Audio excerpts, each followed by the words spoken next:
Para nós hoje uma grande São Paulo. Era uma cidade que aproximadamente tinha cerca de 120 mil habitantes a passar. Isso é os números no qual Deus vai falar ali com Jonas a partir do capítulo 4, verso 10, 9, por aí. E a gente vê ali que Deus envia o profeta Jonas. De Jonas, vá profetizar sobre a cidade de Nínive. Diga que os pecados daquela cidade, a iniquidade daquele povo chamou-se a minha atenção ou subiu até as minhas narinas. Não como cheiro suave, irmãos, mas como odor, como mau cheiro. Porque o pecado do homem, ele cheira mal diante das narinas de Deus. E é por isso mesmo que Deus tem levantado os seus profetas, os seus pequeninos, né? Quando eu me refiro a profetas, são pequenos homens, verdadeiramente marchando sobre a face da terra a proclamar o evangelho ao arrependimento a todos os homens, assim como Jonas entendeu qual era a mensagem de Deus e adentrou novamente a cidade, ou melhor, corrigindo, adentrou a cidade de Nínive. Mas antes disso, Jonas passou por um processo do qual ele hesitou em não ir pregar Nínive. Mas por que Jonas hesitou a não ir pregar Nínive? Veja só, Nínive, irmãos, era uma cidade muito violenta, assírica, né? Uma cidade assírica, ou melhor dizer, descendente de assíricos. Era a capital da Síria. Era um povo muito violento, era um povo sanguinário, era um povo que tinha prazer na maldade, no pecado. E sem falar que era um povo muito idólatra, que adorava a deuses pagãos, né? Como adorava ali, uma das deusas era Aster, né? Que era uma deusa Afrodite, que era uma deusa, segundo eles, da guerra e da fertilidade, perdão, irmãos. E a gente vai ver ali o porquê que Jonas fugiu da presença daquele povo, melhor dizendo assim. Porque era um povo, irmãos, que eles guerreavam, e quando ele pegava os seus inimigos, eles traziam até a cidade, e muitos deles eram desfolados vivos, tinham o seu couro, a sua pele arrancados vivos. E sem falar que os guerreiros, aí as crianças, em especial homens, né, crianças, meninos, eles furavam os olhos com faca, com ferro, ou até mesmo com espada, para não ser inimigos deles futuramente. E outros, eles cortavam os carcanhares, né, para não ter ficar aleijado, resumidamente, se aleijar e não guerrear contra eles. Eles também tinham prazer, irmãos, em arrancar pedaços do corpo das pessoas, em especial as orelhas e os narizes. Eles cortavam e também lançavam em meio à cidade e arrancavam, irmãos, judiavam, maltratavam brutalmente as pessoas. Era por isso que muitos tinham medo daquele povo.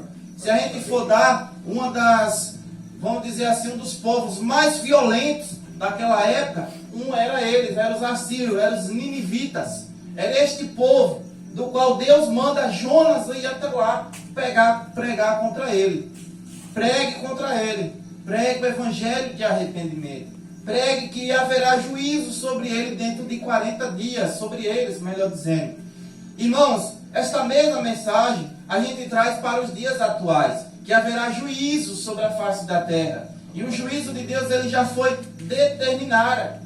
A sentença já foi dada. Assim como já foi dada a sentença aos anjos caídos. E nós, se não nos arrependermos e não aceitarmos o juízo, o evangelho de arrependimento, a mensagem de arrependimento, nós iremos herdar, ou nós seremos co-herdeiro com essa sentença do qual Deus já deu aos anjos caídos, em outras palavras, demônios, que tentam constantemente sobre as nossas vidas. Jonas entra ali dentro daquela cidade e por um dia ele percorreu ela, ou melhor dizendo, metade dela, proclamando o arrependimento, proclamando se eles não se arrependessem dos seus pecados e não se voltassem para Deus, se vestindo da violência, da idolatria, da constante feitiçaria dos quais eles faziam ali, e das promiscuidade que era também dado por prostituição, orgias do qual eles faziam adoração a essa deusa está. E a gente vê isso nos dias atuais, uns dias ao qual está pior do que os ninivitas, do qual pais matam os filhos, do qual pais oferecem os filhos para ser mortos em holocausto, aos deuses pagãos, do qual a gente vê pais homens por aí abusando dos seus próprios filhos, matando-os e etc.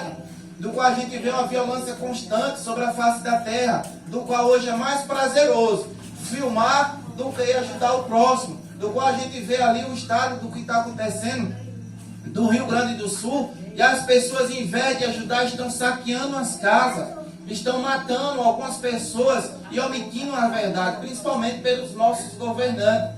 Isso é a maldade que se alastrou de tal modo, do qual eu creio que está, como é que se diz assim, está acima do que ocorreu na época de Nínive.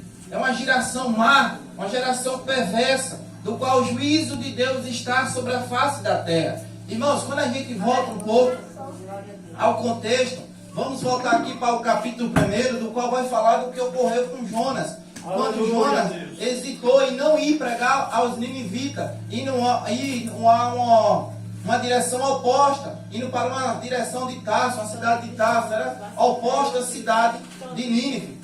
E Deus ali faz cair uma grande tempestade, ou melhor dizendo, Deus fez que o mar viesse ficar bravo por meio de tempestade, ventos e etc. Irmãos, quando a gente vê isso, ou quando eu trago isso para a igreja aqui, a gente diz respeito também à ira de Deus. A gente diz respeito que quando as coisas não estão bem, ou quando nós não estamos em comunhão com os céus, esse tipo de tempestade vai ocorrer constantemente nas nossas vidas. Porque a ira de Deus está sobre a vida daquele, porque a Bíblia vai dizer aqui, aquele que é, ou aquele que quer ser amigo do mundo, se constitui-se inimigos de Deus. E a gente pensava em o que ocorrera, ou o que vai acontecer para aqueles que outrora se constituíram inimigos de Deus. Alguns a terra abriram e foram engolidos vivos. Outros caíram fogo sobre eles, né? Como é o caso que a gente vai ver ali do que aconteceu no Egito, quando não hesitaram em ouvir a palavra do qual Deus levantara Moisés, uma representação de Cristo, o primeiro Cristo, ou melhor dizendo, um exemplo do Cristo que iria de vir e anunciar o arrependimento àquele povo, aquela geração do qual não deram crédito à mensagem. E a gente vê isso que está acontecendo quando foi também nos dias de Noé. Noé, por longos 100 anos, pregou sobre a face da terra. E as pessoas não deram crédito a ela. Ao contrário dos ninivitas, ouviram a mensagem de Deus. Eu daria um exemplo ali de 3 a 40 dias. Eles logo deram crédito à mensagem de Deus e se arrependeram dos seus pecados. Se arrependeram porque sabia que o juízo era iminente e logo iria vir sobre aquela geração, sobre aqueles povos, ou sobre aqueles que estavam a ouvir. Alguns ali não entendiam, outros não sabiam, ou não compreendiam que existia um Deus que criou os céus e a terra. É o caso hoje, como o irmão Ailton citou aqui, que todo mundo sabe o que Cristo fez por cada um de nós. Então, Deus não terá inocente, ou melhor dizendo, culpado por inocente. Todos aqui, irmãos, todos pecaram e todos foram destituídos da glória de Deus. Todos sabem que hoje, se morrerem hoje, sabe se não morrer com Cristo, como a irmã Josi falou, e não tiverem, ou não estavam com a vida em santidade, com as vestiduras lavadas verdadeiramente em Cristo, vai provar do juízo de Deus. Passará diretamente da vida para a morte, e morte eterna. Glória e a gente vê assim, irmãos, os dias, como eu falei, dos dias de Noé, muitos têm pregado, anunciado o evangelho, arrependam-se, se abstenha dos vícios malignos que estão vos destruindo. Abstenha-se da prostituição, da feitiçaria, do adultério, da imoralidade sexual, da lascívia, que tem se alastrado gradativamente, de forma absurda sobre a face da terra, do qual adentraram no meio do povo de Deus. E não dão crédito. E não dão crédito à mensagem de Deus. Os ninivitas, irmãos, vejam o que a Bíblia fala a respeito desse povo. Era um povo sanguinário. Era um dos povos daquela época mais sanguinários, mais violentos que existiu. E bastou um pequenino profeta entrar em meio a 100 e tantos mil habitantes, pregando o evangelho de arrependimento, eles deram crédito. E eu creio que foi salvo. Logo após, aquela geração, a segunda aquela geração, né, deixar bem claro aqui para os irmãos, elas não foram salvas. porque eles deixaram de ouvir o que Jonas, ou deixaram os princípios que Jonas ensinou naquela cidade e se absteram da presença de Deus. Não é diferente no meio do povo de Deus, que constantemente tem ouvido o Evangelho que Cristo pregou, que os profetas pregaram, e logo após se consumou em Jesus Cristo, e não dão crédito. Vive como inimigos da cruz, vive como inimigos do reino. Glória a Deus. Glória a Deus. Ai deles, né, irmãos? Ai deles. Ai desse povo que não estão dando crédito à mensagem do Senhor. Que nós sejamos, irmãos, como os ninivitas, que logo ao ouvir o Evangelho, logo ao ouvir a mensagem de Deus, que viria juízo sobre a face da terra, que o juízo de Deus, a justiça de Deus iria chegar sobre a vida daquele povo rebelde, do qual seus pecados malignos, perversos, o sangue inocente que eles estavam a derramar, estava chegando na narina de Deus. Eles deram crédito rapidamente à mensagem de Deus, ao ponto dos seus reis ou governadores decretar um decreto meio ao seu povo, que nem ninguém ia comer, nem beber, inclusive animais, homens, mulheres e crianças, para que o Senhor viesse ter misericórdia da vida deles e não viesse a destruí-los. Hoje é diferente, irmãos. Hoje a gente está no meio das igrejas, da seara do Senhor, pregando arrependimento. Alguns, perdão, mas eu vou ter que falar, glorifica ao Senhor, simplesmente com os lábios. Mas quando sai daqui, muitas das vezes, vai se afundar na imoralidade, assistir coisas que não convêm ao Senhor, como pornografias, cobiçar a mulher do próximo, marido do próximo, e etc., achando que Deus não está a sondar o coração. Porque muitas das vezes, irmão, a gente acha que pecado é consumado simplesmente pelo ato. Mas o Senhor Jesus Cristo, Ele deixa bem claro: qualquer que olhar para uma mulher e no seu coração cobiçá-la ou desejar em verdade do dia já adulterou com ela. Isso eu estou usando essa passagem em falar em qualquer termo ou circunstância de pecados. Nós precisamos cada vez mais vigiar, irmãos, porque os dias que se aproximam são maus e ele vem de forma devastadora sobre a face da terra. Juízos de Deus estão sendo alcançados em países afora. Quando a gente vai ver muitos outros países afora, a gente vai ver guerras, a gente vê constante, as chuvas não é só no Rio Grande do Sul, aproximadamente está atingindo cerca de aproximadamente de 6 a 8 países, inclusive terremotos e aquele negócio de vento que eu esqueci o nome, se não me perdoe. Furacão, obrigado. Os furacões está atingindo, assim como Jesus Cristo falou em Mateus 24 que iria acontecer, está acontecendo. Alguns lugares aí, eu não me lembro o país agora para citar, o céu, irmão, se transformou praticamente em sangue, avermelhou todo de tal forma que as pessoas ficaram aterrorizadas. Jesus falou que iria acontecer. A Bíblia diz que tal coisa. Jesus diz: olhe para os sinais. Jesus está dizendo: olhe para os sinais. Quando ouvirem tais sinais, sabei que a minha vinda está próxima. E quando a gente diz respeito vinda do Senhor, a gente diz respeito juízo de Deus. Aleluia. Porque a vinda do Senhor, ela acompanha-se também pelo juízo de Deus. Aleluia. Então nós venhamos, irmãos, dar crédito à mensagem, assim como os ninivitas deram crédito, nos santificar, porque a sentença que o rei decretou ali, se eu não me engano, Senaqueribe, é esse o nome, alguma coisa assim, decretou, eles deram crédito. Decreto aqui: jejum, não beber, não comer, santidade, separação. Se absteram daquilo que eles faziam para viver uma vida de separação para o Senhor. Então é isso que nós venhamos ter com o Senhor, uma vida de separação, uma vida íntegra, uma vida de santidade, porque o próprio Cristo diz: ó, vós sois o sal e a luz desse mundo. Então que nós de fato sejamos sal desse mundo, que nós venha dar gosto, que nós venha reluzir, que nós venhamos clarear em meio às trevas. Aleluia. Glória e a hoje em Deus. dia, verdadeiramente, irmãos, muitos estão vivendo como filhos das trevas. É como o próprio Jesus diz: são bonitos por fora, adornados, mas por dentro estão podres, mortos, sepulcros caiados. É o povo, é esse povo mesmo que se diz de Deus. Era aqueles homens daquela época que se desviam de Deus, e Deus diz: olha, vocês são herdeiros do inferno.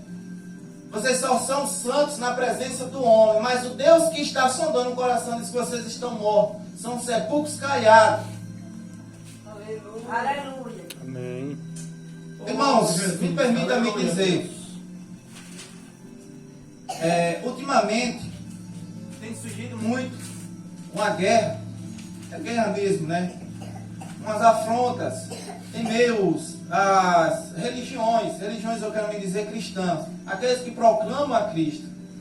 Lembra que eu sempre falo aqui que hoje em dia se prega que é Jesus, aliás, vamos tirar Jesus, que é a religião e mais alguma coisa. Jesus é sempre uma segunda opção. O que eu quero dizer com isso, irmão, religião não salva ninguém e nunca vai salvar.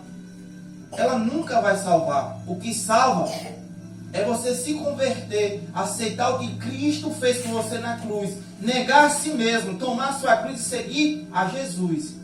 Ele não diz: siga o irmão Ailton, siga o irmão Alex, siga a religião tal, siga a placa tal, mas ele siga Jesus. Glória a siga Deus. os princípios de Jesus. Glória. Ninguém aqui vai ser salvo pelos seus méritos, pelos seus feitos, porque você é membro de uma determinada instituição, porque você é bonzinho, porque você é isso. Porque Jesus disse que não há um só bom, que não é Deus. Aleluia. O que vai nos salvar é a nossa conduta cristã diante de Deus. Aleluia. E as Glória a pessoas Deus. olharem para nós e ver: ó, irmã Ailton é diferente, a irmã Júlia é diferente. O que é que tem nela?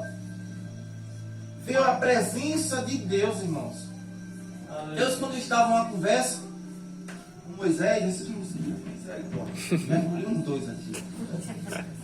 Deus, quando estava com uma conversa com Moisés, ele disse: Moisés, eu separei este povo para ser diferente, para dar testemunha do meu nome. Lembra quando o Senhor estava falando com Moisés? Disse: esse povo é para ser diferente. No falar, no vestir, no caminhar, no agir. Para ser diferente, reluzir, verdadeiramente, ser a imagem e semelhança de Deus na terra. Ser pequenos Cristo. Cristão quer dizer pequenos Cristo. Discípulo quer dizer aluno. Glória a Deus. Aleluia. Então que nós venhamos, irmãos, verdadeiramente nos afastar, nos abster, buscar mais o Senhor em oração, jejum, consagração, separação, verdadeiramente para o Senhor. A irmã Josi falou aqui as palavras dela, assim como a irmã Hilda falou, que a igreja venha pegar e que a igreja venha viver de fato, irmãos, porque o juízo de Deus, ele está chegando e de fato já chegou. Tem uma mensagem, a irmã falou, eu lembrei de uma mensagem que diz assim: se muitos souberem o que os mortos já sabem, eles correriam depressa para os pés de Jesus Cristo. Se os vivos soubessem o que lhe aguarda quando esta matéria corrupta, podre, se enfidar aqui, o que lhe espera, eles corriam rapidamente para os pés de Jesus. Não zombavam e não brincavam, porque essa brincadeira, como eu já disse, é perigosa e leva à morte, morte eterna. Nós estamos de passagem, porque o próprio Paulo disse que nós somos peregrinos aqui em uma terra estranha, estrangeira. Nós não somos daqui. Nós não somos daqui. A palavra de Deus vai dizer que todos pecaram. Quem aqui não peca? Mas nós não somos pecadores, nós pecamos. Nós não somos pecadores, é diferente. Então que nós venhamos correr verdadeiramente, viver diante de Cristo, para que os nossos pecados sejam justificados diante de Deus e nos abster de tudo aquilo que desagrada ao Senhor. Assim como os ninivitas ouviram a mensagem que Jonas pregou e deram crédito, se absteram de tudo aquilo que não louvava, indignava ou causava a ira de Deus. Aleluia. Glória. Idolatria, irmãos, não é só deuses pagãos não, viu? Idolatria não é só deuses pagãos não. Idolatria é tudo aquilo que você coloca, ou tudo aquilo que rouba o lugar que é de Deus. Quando Deus disse que separou o povo, separou para ser dele, para adorar ele, para viver para ele, para dar testemunho dele nas outras vidas, na vida de outras pessoas. Então o celular rouba presença de Deus, o lugar de Deus é idolatria.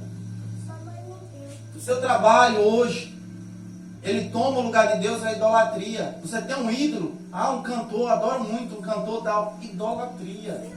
Porque já nós não temos mais adoradores, é cantores mesmo, artistas, que louvam, tira essa palavra louva, canta, para em meio a isso, a dinheiro. Louvor é os pequeninos que vem aqui e diz, Deus, louvado seja o teu nome. E por isso eu te louvo. Esses sim são verdadeiros adoradores.